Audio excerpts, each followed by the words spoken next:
third છે લાગણી એટલે ઇમોશન્સ ફિલિંગ્સ બધા જાણતા જ હશે એ વાત તો તેમાં એવું કહેતા છે કે જેવો તમારી ઇમોશન્સ છે ને તે તમારા સ્ટડીમાં નાખો બાજુની પડોશની આંટીની છોકરી બની પોતાના ભણવામાં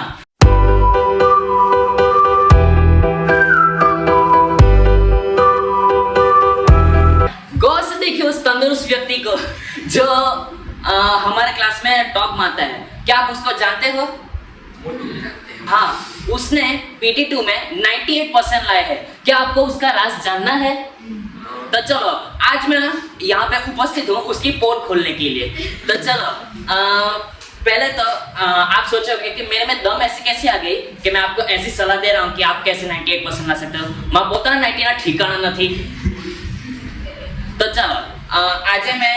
सॉरी इंट्रोडक्शन आपको भूली गया माई सेल्फ मीत पटेल ने मैं क्लास 10 में भणतो छो ने मैं रिसेंटली एक बुक वांची थी जे राइटर दौलतभाई देसाई ए राइट કરી હતી એનું નામ છે વિશ્વના મહાન ચિંતકો આપે છે વિદ્યાર્થીના પરીક્ષામાં 98% માર્ક આપવાની ચાવી તો આ બુકમાં હું હોય છે આ બુકમાં 23 ચેપ્ટર છે અને એમાં 23 ડિફરન્ટ સાયન્ટિસ્ટોનો હું પર્સપેક્ટિવ છે સ્ટડીંગના બારમાં તો આમાં મેં તમને એન્થની રોબિન્સનું પર્સપેક્ટિવ કહેવાનો છું એ એવું કહેતા છે કે એ દરેક સ્ટુડન્ટોમાં કઈ શક્તિ હોય એવા 5 શક્તિ હોય જે બધામાં હિડન હોય તો મેં તમને 5 શક્તિ કહેવા જતો છું એક છે વિચાર શક્તિ એ તમારું વધારે પ્રોબ્લેમ થાય જ્યારે તમે આવા બધા ગ્રેટ બુક્સ વાંચે પછી સેકન્ડ છે કલ્પના એટલે ઇમેજિનેશન આ આપણા મિલન સાહેબ પહેલાં આપણને બહુ એડવાન્સ કરાવી નાખેલું છે આપણે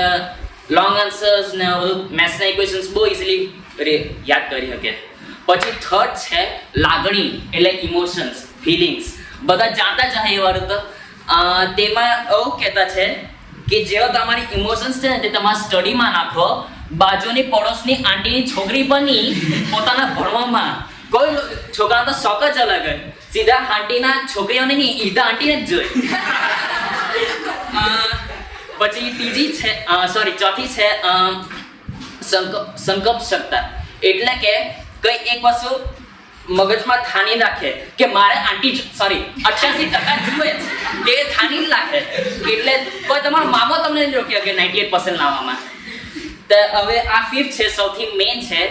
જે સ્ટુડન્ટને વાપરવા જોઈએ તે છે ટાઈમ મેનેજમેન્ટ વગર સ્ટડીઝ એટલે તો બ્રેડ ખાવું બટર વગર દૂધ પીવાનું બોર્નવિટા વગર અને લગ્ન કરવાનું વગર ભમણે તો હા આ હતા એન્થની રોબિન્સના 5 પોઈન્ટ્સ અને મેં મારા પોતાના 2 પોઈન્ટ્સ કહેવાના છું એ છે એક તો પહેલા હેલ્થ મને હમણાં ખબર પડી કે બહુ ઇમ્પોર્ટન્ટ છે કેમ કે મારી પોતાની હમણાં ખરાબ છે એટલે આપણે આપણી ડાયટ હાઈ રાખવા જોઈએ પછી લેક ઓફ સ્લીપથી કદાચ થઈ શકે પ્રોબ્લેમ્સ પછી સ્ટ્રેસ ને પછી ડિહાઇડ્રેશન એટલે પાણી પીવા જોયા કરે પછી આ બધા રોગો આપણને થયો જાય તો પછી એક ઓલ ઇન વન સોલ્યુશન છે જે આપણા ઇન્ડિયામાં છે બ્રિટિશ લોકોને ભલે ને આપણને એક કોહિનૂર લઈ કર લો પાપી પાસે હજુ એક હીરો છે ને એને આપણે કહીએ પેરાસિટામોલ હવે આને જોઈ લો ધ્યાનથી કેટલો ચમકતો છે હે ને એનો બેસ્ટ ફ્રેન્ડ છે પાણી એની હાથે ખાઈ લેવાનું દેખાતા હા